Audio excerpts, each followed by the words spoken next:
As you might imagine, the word integrated suggests that there are multiple forms of roadmaps that come together into a unified whole.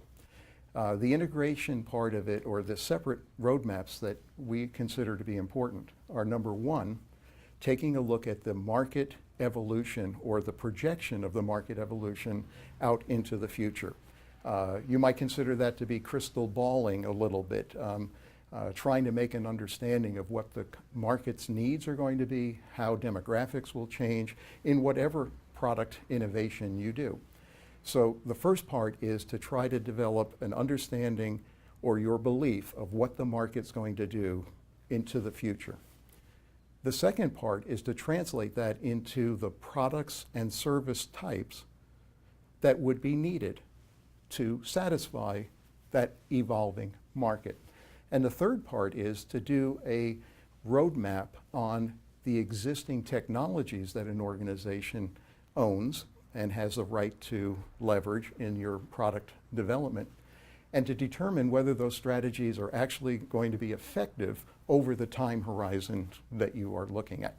So in review, we think of road mapping as looking at the evolution of the market over the long term, product categories to satisfy what you believe those market needs to be, as well as the underlying technologies that are going to enable your ability to create those products.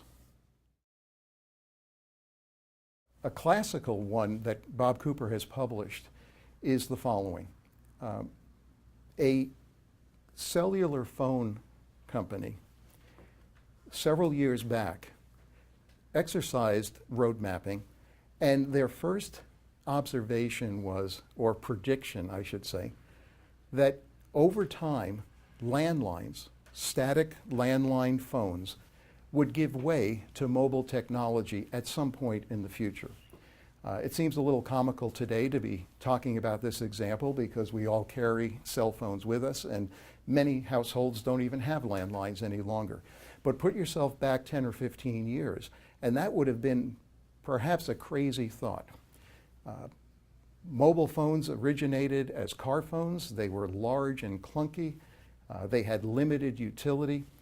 And this company was saying that's just today, but in the future, we imagine that individuals would be benefited. It would satisfy customer needs to have more mobile technology. So that was their premise, and that was the beginning of their market roadmap. Then they started analyzing if we were going to make mobile phones to meet that future reality, what might they have to look like? Well, they certainly couldn't be large and clunky. They certainly couldn't be underpowered so that you'd have to plug them in every half hour or so. They truly would have to be mobile. They'd have to be small. They'd have to have features that the original mobile phones didn't have. So that gave them a pretty good understanding of matching, if the future became more mobile, what the product types might look like. So then they started looking at the technologies that go into mobile phones. And it was quickly determined that battery technology circa 15 or 20 years ago would be insufficient to meet those customer needs and those product attributes. And so by estimating current battery technology and anything that they could determine about advancements to it, they quickly realized that in order for that view of the world to come about, batteries would have to be invented.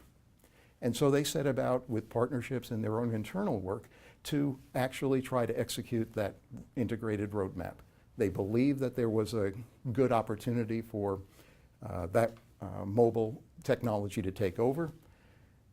They had a good understanding of what the phones needed to look like, and they established early research programs to pioneer new versions of technology.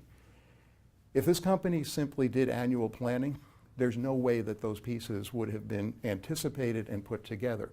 But strategically, they wanted to be in innovation in cellular phone technology early on, and they committed to taking that long look.